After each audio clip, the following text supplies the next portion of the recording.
Hi everyone, welcome back to Stardust and Minerals. In this video today we are going to flip through the 2026 Llewellyn's Daily Planetary Guide, Complete Astrology at a Glance. I have been purchasing this guide every year for the last 10 years, I would guess, or more. I find that it has all the complete astrological information I would need, just with fewer bells and whistles than some of the other planners you can buy today. So they've always got at the beginning just beginner basic introduction to astrology. I would recommend reading this. I read it every year just because repetition is the key to memorization. So by reading it every year for 10 years, I've learned it. I've also studied astrology, but it's an excellent way to sort of just recall year after year. So it goes over the planets,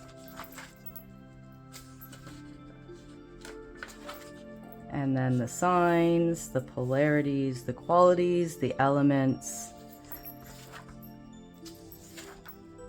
the houses, and sort of how everything fits together to form astrology, aspects and transits, and retrogrades, what each retrograde means. It has a wonderful explanation of void of course moon and why you should pay attention to that.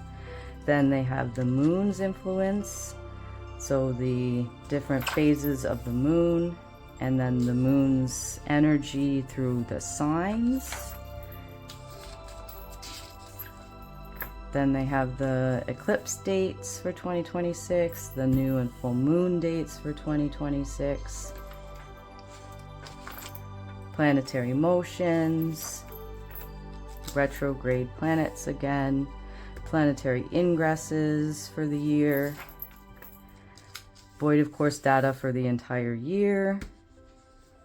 This is planetary phenomenon. It's when you'd actually be able to see the planets in the sky.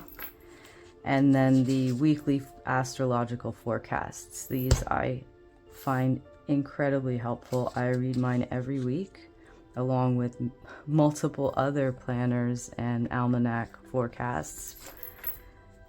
Oh, this is the overview of the most important astrological dates of the year first, and the influences, the key dates for 2026. And then it goes into a weekly breakdown for every week for the year. And sort of it says general overview of the astrology, what the weekend is like, what the outlook for the weekend is, and tips for a 5-star week. It'll share things about careers, finding love, family, that sort of thing. And it goes all the way to the end of the year about the astrologer. Oh, astrology detective. Then just the years. The overview of the months of the year for end of 2025, 26, 27. This is finding opportunity periods is a little bit more advanced. I've read it again many times, but I'm still working on calculating. I believe it's elocutional astrology, finding the best times to do the best action. Sort of if you want to sign a contract or start a business, things like that. And then it goes over the different things you might be wanting to do, and then you relate that back to the information here to be able to pick the best date for you to do whatever it is you're hoping to do and be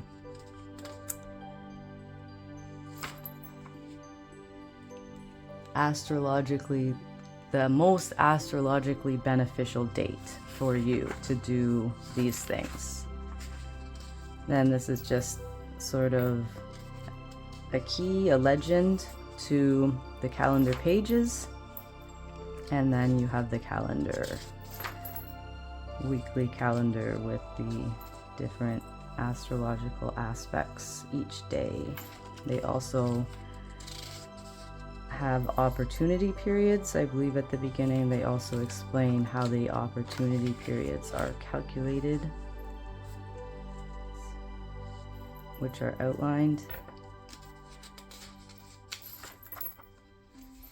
for the year.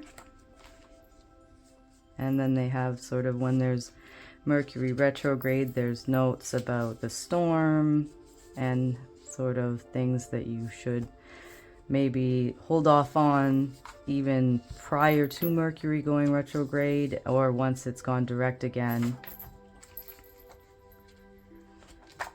So it goes all the way through.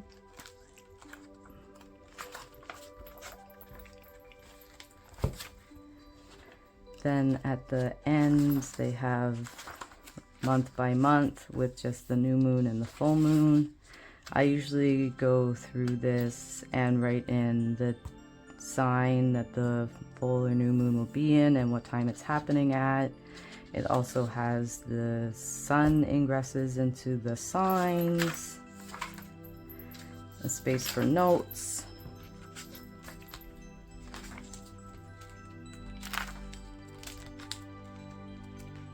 and then the 2026 ephemeris tables.